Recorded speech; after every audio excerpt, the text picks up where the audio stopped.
Hey everyone, it's Chromatic Dreams back with another reaction and commentary to Steven Universe Future. We're finally back. Last hiatus of the entire show is now over. Wow, that's kind of momentous since a lot of this show's wait periods, like the whole fandom was basically built on the backs of hiatus and everyone collectively going insane. So that is kind of really weird to wrap my mind around. Before we get to go watching episodes today, I would like to take a moment to do predictions, kind of as normal. So first episode, it is In Dreams. I did sneak a peek at the clip. I know Peridot's in it. And so this means that this is probably the episode that was teased on Twitter like back a year ago. One of the boarders, Maya, I believe, mentioned that the voice actors made this very poignant episode. And so I'm really looking forward to that. So yeah, the description mentioned that Steven's dreams are being broadcast onto his TV. So a thought I had is maybe with Peridot coming to Steven's house to go obsess over Camp Pining Heart's reboot, maybe she ends up... Okay, well, she's probably most definitely going to end up watching his dreams, since we have the mechanic of it being viewable on TV. I thought, what if she started treating Steven's dreams like fiction, and she was like theorizing about his dreams the same way she'd theorize about like a show? That might bring some interesting an interesting outside perspective on what Steven's going through. So that's really all I have as a prediction on that episode. When it comes to second episode, Bismuth Casual, roller rink. Oh yeah, that's going to be so fun. I cannot wait. It's really cool seeing Bismuth's hair up in the promo image they released. That's a look. I'm digging it. I'm seriously digging it. So yeah, Bismuth and Pearl, Steven and Connie going to roller rink. I know everyone's minds has been going towards the idea of Pearl running into Mystery Girl. I don't really think that's going to happen. I honestly think Mystery Girl was a one and done character just for that episode. Like, she's not really a character all on her own. She never even spoke. She was kind of, I guess in my eyes, more a symbol of Pearl moving on from Rose in the first place, and just becoming more independent again and like actually getting out there again. Like, she was a stepping stone, that whole experience. I don't think we're going to see Mystery Girl again, but you know what? Anything's possible. I'll admit that much. What I'm more anticipating is there's probably going to end up being a lot of flirting between Bismuth and Pearl at some point. I'm not sure what they're going to do specifically with the Bismuth part of the episode. Because it seems like she's going to have the main focus, learning how to interact with humans, which that's going to be fantastic to watch. I'm sure it'll be really funny. But honestly, I kind of, knowing what the first episode next week deals with Steven and Connie, that's kind of where my mind went first with this episode, is that they're both going to a roller rink, and it's almost either like a double date. Not really, because Bismuth and Pearl aren't really a thing, but it's kind of got the double date vibe to me, or at very least, Bismuth and Pearl are probably going to end up like as wingmen, but like I'm genuinely wondering if we might be seeing a little relationship movement with Steven and Connie this episode by the end, that might lead into the next week having Steven set up a date, which would imply that they're dating now. So yeah, that's all I've got for predictions for this week, and I can't wait to watch episodes in a moment once I find the downloads. So I'll see you in a few minutes. Bye bye. Okay, I will be starting in dreams in three, two, one, lay. In dreams. Oh boy. Now that I've saved the universe, I can finally party! Now that you saved the universe, you can finally rave, my son. Okay, so this is gonna be a time. Hey, Jasmine. I hear you love birds. Thanks, I hate it. Sure. I can't handle this! Don't do this! Hey, Rodrigo. What the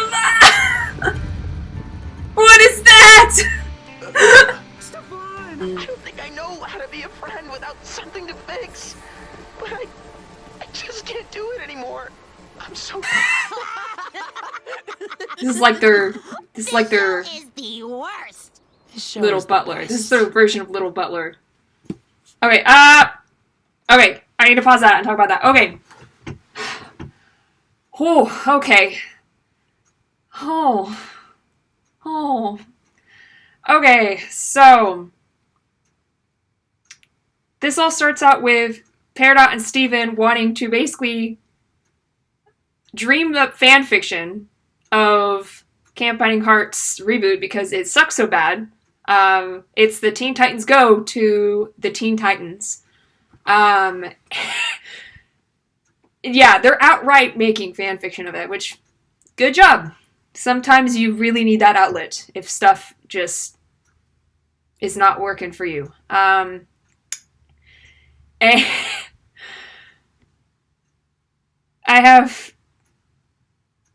really don't know what to think about hunk buff Stefan. I really don't.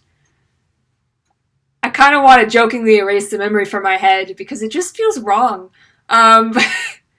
Steven, why? Steven. That was funny though. And all throughout the dreams, you have stuff leaking in that Steven's constantly worrying about. You have the diamonds kind of lingering in the background. They're not like a constant threat right now, but they're kind of there. They're like looming. But they weren't a focal point, so that leads me to believe they're not really anyone that Steven's immediately worried about. It's just sort of collectively they all caused him quite a bit of harm in the past, and that lingers. And so they too are lingering. They're kind of in the background of his mental sphere. And then you have Dogcopter flying away, which didn't that happen in like OG Steven Universe? Like he was dreaming about Dogcopter, and then like Dogcopter's being really rude and meowed at him and like flew away or something. Like that already happened, so he's already getting abandoned by Dogcopter quite a lot. It's kind of a recurrent issue here, buddy. What's going on? And then you have the gems in the boat, and then Steven watches them drift away. And you have Steven turned into a baby for a moment in his dream. Just so emotionally overwhelmed, I'm guessing. And then, okay, the one I'm gonna have to really think about what on earth it means is, I know part of it means, but you have Steven, like, stealing away a kiss in his dream, supposedly. He's, trying to, for entertainment. Thanks, Peridot. And for a moment, that person turns into Connie. So, part one of this showing up is Steven's dreaming about kissing someone, and then that person turns into Connie. So, that's pretty obvious on where his heart lies right now. That would be his first association. So that's unsurprising. Makes sense. But then Connie turns into like obsidian with Connie's face on it, which is the bit of that I don't understand whatever symbolism they were trying to get across with it. Obsidian is super powerful, super self-assured, kind of, on a mission, exists for a purpose, is going to get that purpose done. Maybe that's what Steven was cluing into? Like, because I get the sense that he feels like everyone's leaving him behind. He feels like he's not moving anywhere, everyone else is. And then there's Connie, who he looks up to so much, and he thinks is super smart and beautiful and confident and has a plan. And then maybe that's where the association of Obsidian comes from. I'm still either that or the kid's just got a sidekick, which not gonna judge you, buddy, but it's kind of weird. I know you're a teenager now, but okay, I guess that was me judging Steven. Sorry, Steven, you're valid. Jesus. Oh, I did also want to speak about the Cookie Cat appearance there, which I believe that was voiced by a new voice actor who's gonna show up in another episode at some point. Supposedly a hospital-related one. I don't know. That's not super important at this point. But that dream is also very clear, like very straightforward. Where it's going is there's a party. It's after Steven's saved the galaxy. There's a party. Like, all of his family and friends and loved ones are there. They're having a good time. Just like everyone, according to him, is sort of in the future, living their best lives, moving forward. And then he tries running and joining the party, and then he's locked out.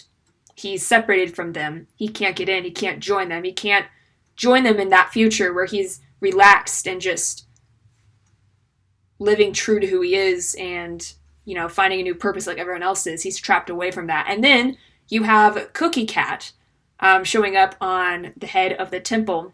Big monster. Seriously, looked like a Studio Ghibli character, I swear.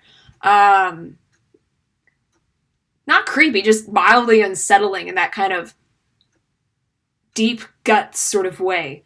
And then Cookie Cat says, "Why are you still here? Like, nobody needs you anymore. Why are you still here?" Which is honestly, that is, boom, right there in a nutshell. That is that's the root core of Steven's deepest issue right now emotionally, is feels like everyone, he's maxed out his purpose at this point in life. Nobody needs him. No one has any use of him. No one wants to deal with him. And he's questioning why he's still here. Why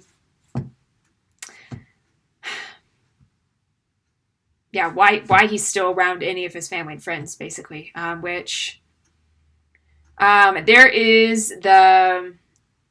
the TVPG version of that you can think about and spin meta about, and then there is the bit more delicate version of why am I still here that you can piece into. So I've been there, buddy.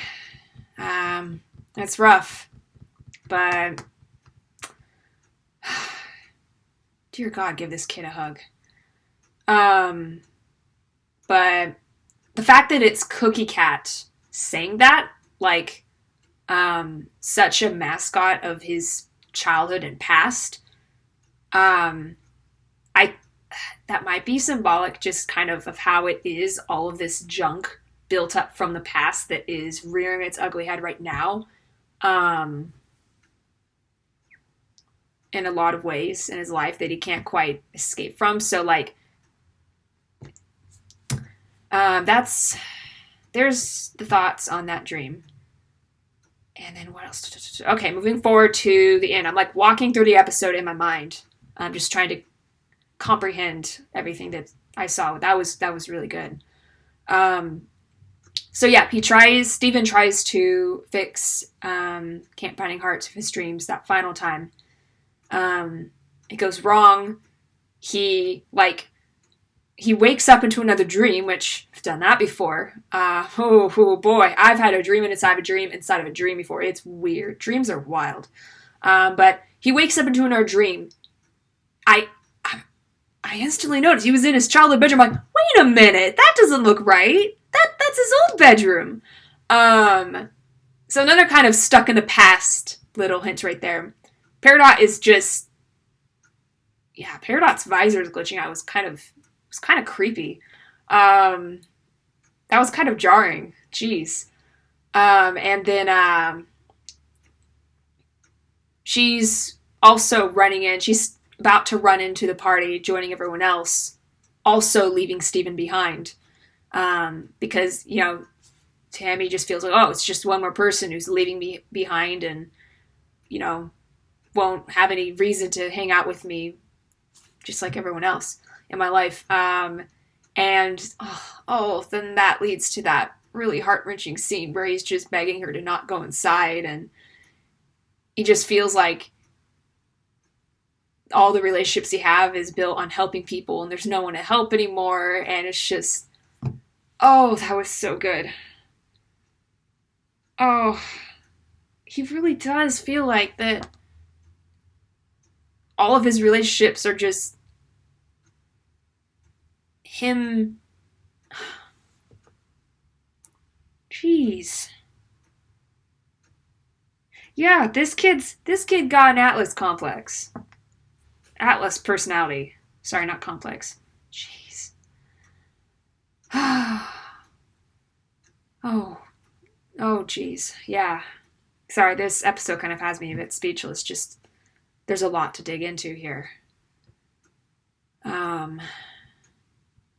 Yeah, I'm gonna be writing about this a lot after I finish recording all of this, because there's genuinely a lot to unpack. But at very least, I am glad that Steven has had a tiny mini lesson here, in that sometimes you can really retain friends and, you know, just be friends. And you don't have to fix something. You don't have to have a aligned purpose to be their friend. There's nothing you have to prove to, like, actually obtain that friendship. You just gotta be you. You gotta have fun. You gotta just spend time with each other.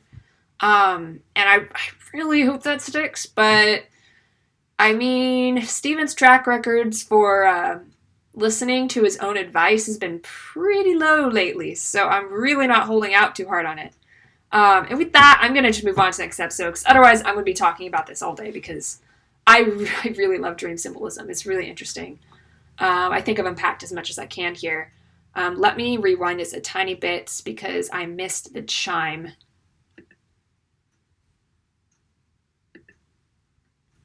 Okay, so we're going to be starting Bismuth Casual in 3, 2, 1, bloom.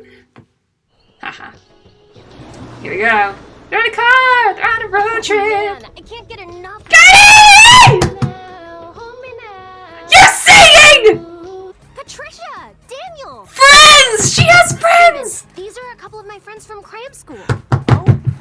How's it going? Steven doesn't know how to interact with people. Oh god.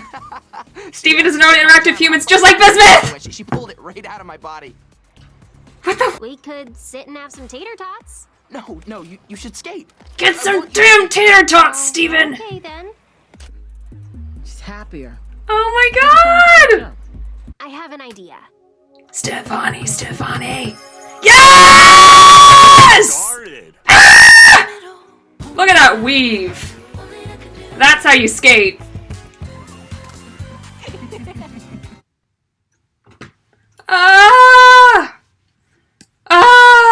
Okay, hold on. Let me pause this for a second. Okay, so, first thing I will say is Connie Maheshwaran has friends that are not Steven Universe. Thank you, Crooniverse, for actually making that a canonical thing. Because honestly, we've never really seen that at all. And it's just really nice to know that after Connie kind of gained more confidence and stuff, kind of with all this gym nonsense, that confidence remained, and now she's making friends in her own, in her school, and I just love that! Thank you! That honestly made the episode on its own just right there from the very beginning, so thank God. Pearl and Bismuth are fantastic. There was plenty of ship teasing there, which was expected, but also, like, you know, they did it in a kind of understated way where Crooniverse is honestly never going to explicitly be rooting for any one ship over the other because they don't have to deal with people's ship wars and nonsense. So the only canonical gym pairing there really is Ruby and Sapphire. Besides that, everyone just kind of has a lot of really good chemistry with everyone else, which is perfectly fine. But yeah, there were plenty of very cute moments with Pearl and Bismuth. Adorable, loved it. Bismuth, those eyelashes though, dim eyelashes. It's nice seeing Bismuth and Steven kind of both connecting over very similar issues. That was very sweet. Get to have the good Bismuth pep talk. May not be a war, but damn, she'll still give you a damn good pep talk. In conflict, out of conflict. Doesn't matter what kind of conflict, Bismuth is there for you. Ultimate wing woman. I love her. We stan. But yeah, they both came here wanting to have a fun time, wanting to connect with people that their friends are friends with. But it's just hard. And I really liked how they really established that Steven really doesn't understand how to interact with humans outside those he's known for all his life all that well, just because of the way he was raised. I've always been saying that. And it's kind of refreshing to have it just spelled out blatantly on screen like that. So I really like that aspect. The poor kid. I wasn't quite paying attention to the dialogue because I was too busy screeching kind of about the fact that Connie has friends, but I think Steven started going on randomly telling her, oh yeah, I had my whole gym ripped out of me. Yeah, relatable. And then everyone's just like, what the fuck, Steven? Yikes.